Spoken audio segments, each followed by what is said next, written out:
मुंबईमध्ये विधान भवनामध्ये जो विषय मागच्या अधिवेशनामध्ये झाला होता त्या संदर्भामध्ये भंग समितीकडे हा विषय दिला होता।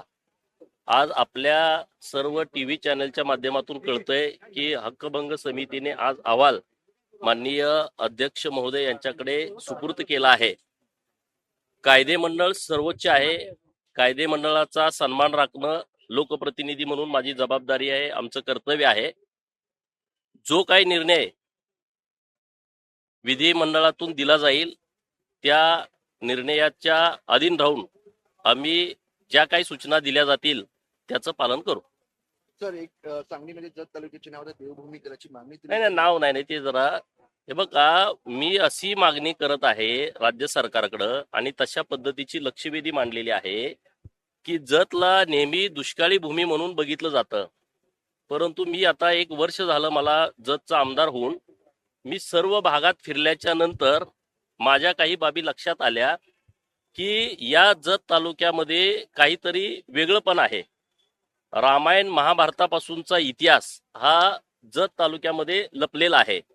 अनेक अशी प्राचीन मंदिर आहेत की जिथं लाखो लोक, म्हणजे अत्यंत हे वेगळी बाब आहे की महाराष्ट्रात देशात एका तालुक्यामध्ये इतकी मंदिरं कुठल्याच तालुक्यात नसतील अशी जवळपास 36 मंदिरं जत तालुक्यामध्ये आहेत की जिथं दरवर्षी महाराष्ट्र, कर्नाटका आणि तेलंगणा आणि काही भागामध्ये गोवा राज्यातील लाखो भक्त दर्शनासाठी येतात।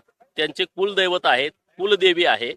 तर ही भूमी राज्य सरकारनं देवभूमी म्हणून घोषित करावी अशी मागणी मी राज्य सरकारकडे करतोय। पण पर्यटन स्थळांना मोठी विकासाला मदत नाही, मोठ्या प्रमाणामध्ये ह्याचं एक सर्किट तयार करावं, त्या दृष्टिकोनातून सर्व सोयी सुविधा एकत्रितपणे सर्व मंदिराचा आराखडा विकसित करावा आणि मग महाराष्ट्रातून देशभरातून मोठ्या प्रमाणामध्ये लोक जतला येतील आणि त्यासाठी ज्या पायाभूत सुविधा निर्माण करणं आवश्यक आहे ते राज्य सरकारनं करावं अशी मागणी आमची सरकारकडे आहे। रोहित पवार मागच्या पावसाळी अधिवेशनात त्याच्या अहवालामध्ये असं कळतंय की शिफारस करण्यात आली की तुमचे पदाधिकारी ऋषिकेश टकले आणि नितीन देशमुख यांना कारागृह शिक्षेची शिफारस यामध्ये। बघा, मी आता तुम्हाला नम्रपणे हेच सांगितलं की विधिमंडळ हे सर्वोच्च मंडळ आहे।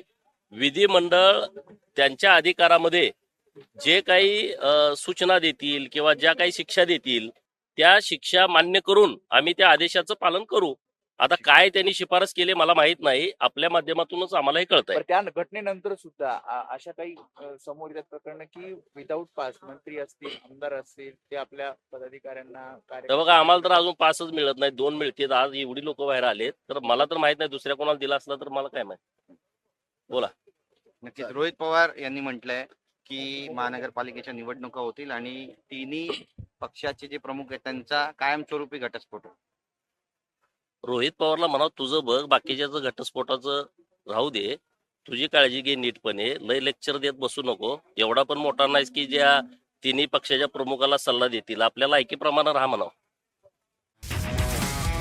तुमची car, electric panel, data server आगीपासून सुरक्षित आहे का?